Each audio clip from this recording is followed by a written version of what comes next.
What if the man you trusted the most, your best friend, your business partner, was secretly planning your downfall? My name is Derek Carson. I'm 38 years old, and up until last year, I had it all. A beautiful wife, a thriving tech company, and a best friend I called a brother. Now, I sleep in a motel and talk to myself more than I talk to people. But this isn't a sob story.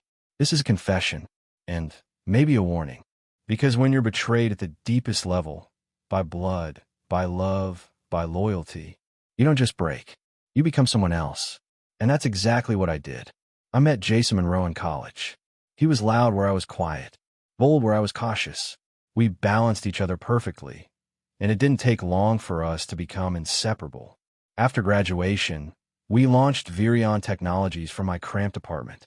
We had no money, no clients, just an idea, some caffeine, and a relentless drive to make it work.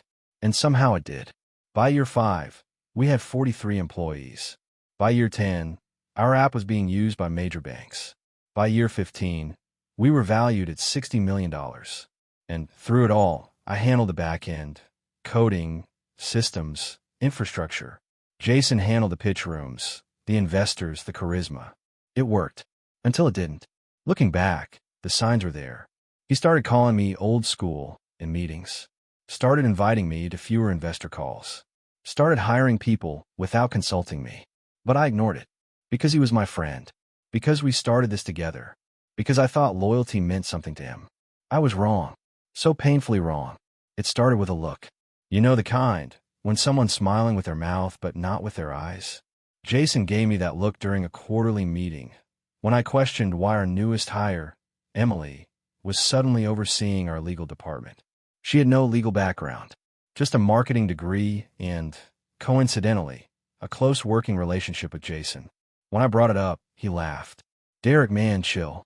You don't have to question every decision. I'm just trying to keep us agile. Agile. We built this company on precision, on knowing every hire, every contract, every dollar spent. I let slide. Again. But something changed that day. After that meeting, I noticed I was being slowly boxed out. The developers started reporting directly to Jason. Emails that used to CC me stopped coming altogether. Even the company website, my code, my baby, was redesigned without my approval. I felt like a ghost inside a company I built from the ground up. Still, I told myself it was just growing pains. That Jason was under pressure.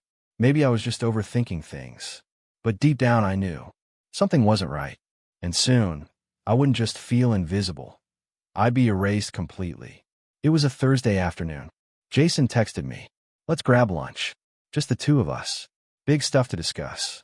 I hoped, foolishly, that he was finally ready to talk like we used to reconnect. We met at Sable, a sleek little spot he usually reserved for investor dinners. He smiled like nothing was wrong, like the last 6 months of tension hadn't happened. Derek, he said, swirling his whiskey, I've been thinking. We've both given this company our lives. But maybe it's time you took a step back. I laughed, thinking he was joking. He wasn't. What do you mean? I asked. He leaned in like he was doing me a favor. You've been burnt out. You said it yourself. Why not take a break?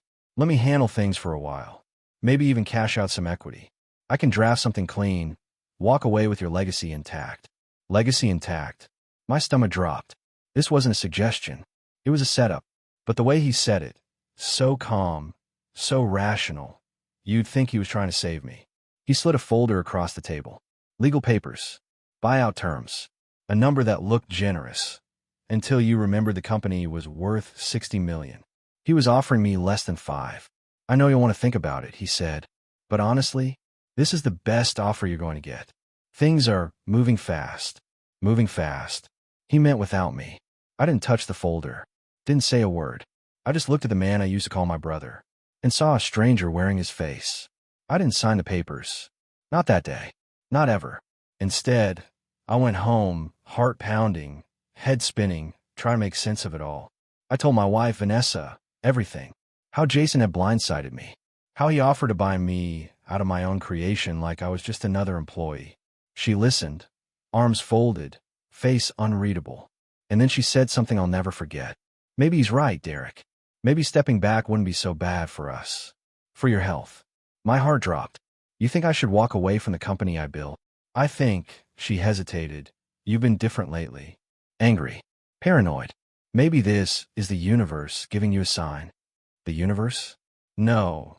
This was Jason, manipulating everything, turning everyone around me into doubters. But it wasn't until that weekend that I realized something deeper was going on. Vanessa started leaving the house more, claiming she needed space to think. She took her phone with her everywhere. Started sleeping in the guest room after late-night headaches. I tried to ignore it, to focus on salvaging the company. But then I saw it. A text on her screen. She left it on the kitchen counter for once. Maybe she forgot. Maybe she wanted me to see. The message read, "He's starting to suspect. Be careful." From Jason. I stood there, staring at the screen, my world going silent. My blood turned to ice. She wasn't just siding with him. She was in on it. I stared at that message for a long time. He's starting to suspect. Be careful. Jason, the man I built an empire with, the man I trusted with everything, was whispering in the dark with my wife. And suddenly, so much made sense. The late-night strategy meetings Jason claimed he had. The distant look in Vanessa's eyes these past few months. The subtle way she pushed me to step down, like it was her idea. It wasn't just betrayal. It was a conspiracy. I didn't confront her. Not yet. Confrontation means closure. And closure is a gift I had no intention of giving either of them. That night, I didn't sleep. I just stared at the ceiling, rehearsing everything in my head. Their lies. Their manipulation. Their smug little alliance built behind my back. They thought I was finished. That I'd roll over and sign those papers. That I'd fade quietly into the background. No. They stole my trust. Now I would steal their peace. I didn't tell anyone what I knew. Not Jason. Not Vanessa. Silence was my weapon now. The first thing I did was clone Jason's company phone. He was careless. Left it charging in my office once during a late-night brainstorm months ago. I kept a backup of the device on a local server, mostly for internal security. Now it was my gold mine. I spent nights going through his texts, emails, calendar notes. And what I found confirmed everything. Meetings with investors I didn't know about. Drafted memos about a new leadership structure. And worst of all, dozens of messages with Vanessa. Flirty. Secretive. Manipulative. They joked about me. Mocked me. Called me too sentimental to survive real business. They were planning my exit like it was some casual Monday task. But if Jason taught me anything, it's that real business is about timing. So I made my first move. I met with an old friend, Maya Chun, a cybersecurity consultant who owed me a favor. I gave her one request. I want to know everything Jason's hiding. Shell companies, side accounts, false contracts. Every dirty trick. Quietly. She looked at me. You finally gonna burn him? No, I said. I'm going to bury him. And with that, the quiet war began. They thought they were playing chess. But I'd already flipped the board. Maya didn't take long. She was sharp, silent, but deadly. And within a week, she handed me a folder that felt heavier than any betrayal I'd ever known. I think you're going to want to sit down for this. Inside were documents, buried under layers of forged identities and offshore firewalls. Jason had created a separate company, Javon Corp., under a shell identity. And guess what Javon Corp was doing? Licensing our technology. The same code I wrote. The same product we spent years developing. Only this time, he wasn't licensing it under Virion Technologies. He was selling it through Javon Corp. And funneling the profits into an offshore account in the Cayman Islands. Estimated skimmed profits, $12.4 million. All behind my back. Worse, he'd backdated fake contracts with investor signatures, making it look like I had signed off on it too. If this ever went public, I would be the fall guy. Fraud. Embezzlement. Wire fraud. Prison time. And suddenly, it all clicked. Jason didn't just want me out. He wanted me discredited. Destroyed. Wiped from the story. So he could rise as the solo genius behind our legacy. And Vanessa? She wasn't just a co-conspirator. She was the decoy. Keep me emotionally confused while Jason cleaned house. But they underestimated one thing. I don't break. I build. And now, I'm building their ruin. I knew Jason well enough to know one thing. He always wanted to win the room. Whether it was a pitch deck or a dinner party, Jason needed to own the spotlight. So I gave him one. I set up a fake meeting. Leaked it through a mutual contact we both trusted. The bait? A last-chance investment pitch with a group of international financiers. It wasn't real. But Jason didn't know that. What was real? The boardroom was wired. Every word, every smirk, every arrogant lie, recorded. Jason strutted in like a king, wearing a custom suit. Fake humility. Pitch-perfect lines. At Virion, we've pivoted to a more aggressive model. My partner, Derek, he's stepping back. It's just me now. He handed over slides, proprietary slides I had created, claimed them as his. Even boasted about how he was consolidating the structure to streamline leadership. When one of the investors asked, "Did Derek approve this new direction?" Jason smiled. He doesn't need to. He's just a legacy name now. And there it was. The lie. On video. With time-stamped documents on the table that he was never authorized to present. I had what I needed. Proof of fraud. Proof of intellectual theft. Proof of intent. But I wasn't ready to strike just yet. First, I had one last piece to collect. Vanessa. She was about to learn that playing both sides means losing everything. I waited for Vanessa to come home that night. She walked in with her usual cool, rehearsed smile, like nothing had changed. Like the woman who was texting Jason behind my back was just a shadow.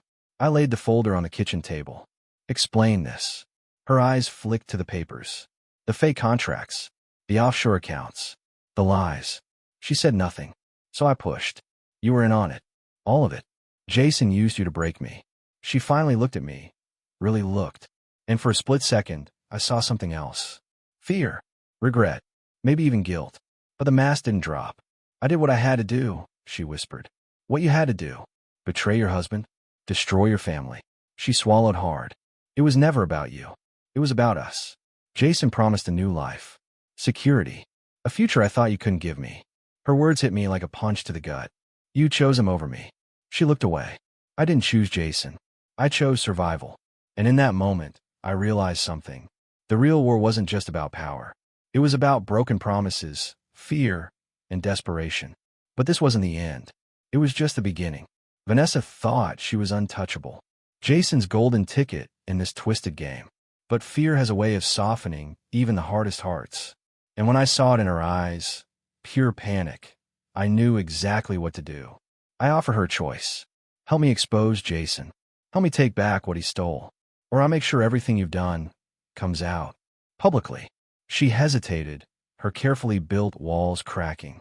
For the first time, she realized she wasn't the one holding the cards anymore. What do you want? Information. Access to their accounts. Emails. Anything that proves their scheme. Vanessa swallowed hard. If I do this, he'll kill me. He's already lost. But if you want to survive this, you'll need to choose a side. Her phone lit up. A message from Jason. Did you talk to him? Remember your loyalty. She looked at me, eyes wide, terrified. I'm in. It was the crack in their fortress. And I was ready to bring the whole thing down. With Vanessa feeding me the details, everything moved faster than I could have hoped. The offshore accounts. The fake contracts. The secret deals. Within days, I had everything compiled, solid proof for the board, the investors, and even the authorities. I sent an anonymous package to the company's legal team. No name, no face, just evidence. The reaction was immediate. Emergency board meeting called. Jason was blindsided. No chance to spin his web. Investors started pulling out. Shares tanked overnight. And Vanessa? She was now a ghost inside the company. No allies left but me. Jason called me, desperate, furious. You think you've won? This isn't over. But I knew better. This was just the beginning of his downfall. The day of the emergency board meeting, tension was thick enough to cut with a knife.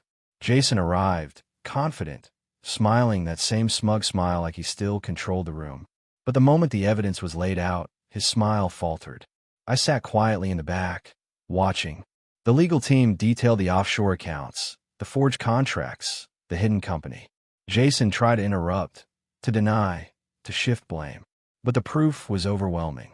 One by one, the board members turned their backs on him. We cannot risk the company's future on this. Effective immediately, Jason Thompson is suspended pending investigation. The room erupted into whispers and stunned silence. Jason's empire was collapsing, right before his eyes. And for the first time, I felt the bitter taste of victory. But the war wasn't over. Jason's suspension hit him like a bombshell. Gone was the arrogance. Gone was the swagger.